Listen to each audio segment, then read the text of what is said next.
హైదరాబాద్లో 7వ తరగతి చదువుతున్న స్టూడెంట్ స్కూల్ హాస్టల్లోనే ఆత్మహత్య చేసుకున్నాడు. ఇలాంటి వార్తలు విన్నప్పుడల్లా ఎంతో మంది తల్లిదండ్రుల్లో తెలియకుండానే ఓ భయం పడుతుంది. చదువుకునేది చిన్నారులకు జ్ఞానం పెంచాలే కానీ భారం అవ్వదు. కానీ ఈ జనరేషన్లో చదువంటే ప్రెషర్. ఆ ఒత్తిడిని తట్టుకోలేకే పిల్లలకు ఇలాంటి ఆలోచనలు వస్తున్నాయి.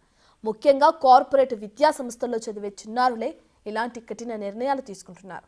అసలు పిల్లలు ఈ విధంగా ఎందుకు ఆలోచిస్తున్నారు? కార్పొరేట్ స్కూల్స్ ప్రెషర్ కుక్కర్స్లా మారయ్యా? విద్యార్థులపై మార్కుల ఒత్తిడి ఎక్కువైందా?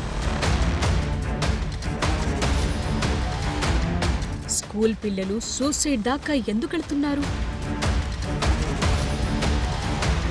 హైదరాబాద్ హైతనగర్లో తీవ్ర విషాదం చోటు చేసుకుంది. నారాయణ స్కూల్లో 7వ తరగతి చదువుతున్న విద్యార్థి లోహిత్ ఉరేసుకుని ఆత్మహత్య చేసుకున్నాడు. దాంతో బాలుడి కుటుంబం విషాదంలో మునిగిపోయింది. కొన్నాళ్లుగా తల్లిదండ్రుల గుండె తరుక్కుపోతుంది. అయినా 7వ తరగతి చిన్నారికి ఆత్మహత్య చేసుకోవాల్సినంత కష్టం ఏమొచ్చింది? తనువు చాలించాలనే కఠిన నిర్ణయం ఎలా తీసుకున్నాడు? ఒక్కటే తనకు పరిష్కారమని ఎందుకనుకున్నాడు? 7వ తరగతి చదివే విద్యార్థికి అసలు చనిపోవాలన్న ఆలోచన ఎలా వచ్చింది?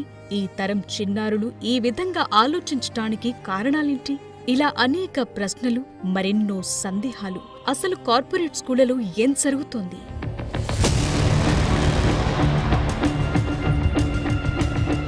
తమకు మంచి జీవితం లేకపోయినా సరే తమ పిల్లలైన గొప్పగా బతకాలనే ఆశతో ఎంతో మంది తల్లిదండ్రులు తాహద్దుకు మించి ఖర్చు పెట్టి కార్పొరేట్ స్కూళ్లు, హాస్టళ్లలో ఉంచి చదివిస్తుంటారు.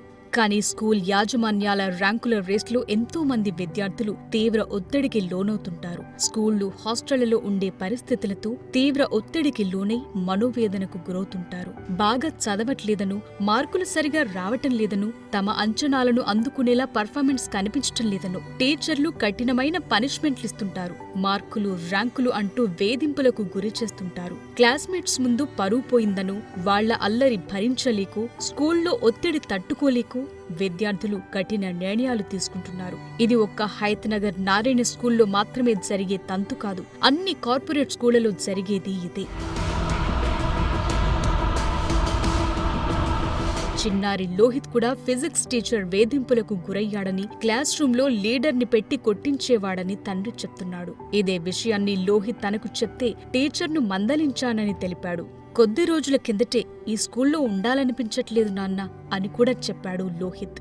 ఇంతలోనే ఆ చిన్నారి తన నిర్ణయం తీసేసుకున్నాడు. గతంలోనూ నారాయణ విద్యా సంస్థల్లో కొందరు విద్యార్థులు ఆత్మహత్య చేసుకున్నారు. తీవ్రమైన ఒత్తిడి వల్లే విద్యార్థులు ఆత్మహత్యకు పాల్పడుతున్నారనే ఆరోపణలున్నాయి. టీచర్లు, సిబ్బంది స్టూడెంట్స్ పై ప్రెషర్ పెంచుతున్నారనే ఫిర్యాదులున్నాయి. ఇన్ని జరుగుతున్నా ఎందరో విద్యార్థులు ఆత్మహత్యలు చేసుకుంటున్నా కఠిన చర్యలు మాత్రం ఉండట్లేదనే విమర్శలున్నాయి. చదువు విషయంలో ఒత్తిడికి గురయ్యే విద్యార్థులు ఎందుకు గట్టిగా బయటకు చెప్పుకోలేకపోతున్నారు? వాళ్లలో వాళ్లే ఎందుకు మనోవేదనకు గురవుతున్నారు? ఈ రకమైన పరిస్థితులకు కారణాలేంటి అనే చర్చ కూడా ఇప్పుడు మొదలైంది. 7వ తరగతికి తనువు చాలించాలనే ఆలోచన ఎందుకొస్తోంది అనే విషయం ఎవ్వరికీ అంతుపట్టడం లేదు. ఇటు పేరెంట్స్ నుంచి, అటు స్కూల్ టీచర్ల నుంచి ఎదురయ్యే ఒత్తిడిని తట్టుకోలేకపోతున్నారా? తాము ఎదుర్కొంటున్న బాధను వివరంగా చెప్పి పేరెంట్స్ ని కన్విన్స్ చేయలేకపోతున్నారా? ఎంత చెప్పినా ఏదో విధంగా సర్ది చెప్పి మళ్లీ ఆ 4 గోడల మధ్యకే పంపిస్తున్నారా? ఇలా అనేక రకాల సందేహాలు తలెత్తుతున్నాయి. ఇంత చిన్న వయసులోనే అంత పెద్ద నిర్ణయం తీసుకోవటం వెనుక ఉన్న అంతులేని బాధేంటి? పిల్లల్ని వారి తల్లిదండ్రులు సరిగా అర్థం చేసుకోలేకపోతే, వారి బాధల్ని, ఆవేదనను ఓపిగ్గా వినకపోతే ఇలాంటి అనర్థాలే చూడాల్సి వస్తుందా? పిల్లల చదువుల విషయంలో మారాల్సింది తల్లిదండ్రుల, స్కూల్ యాజమాన్యాల?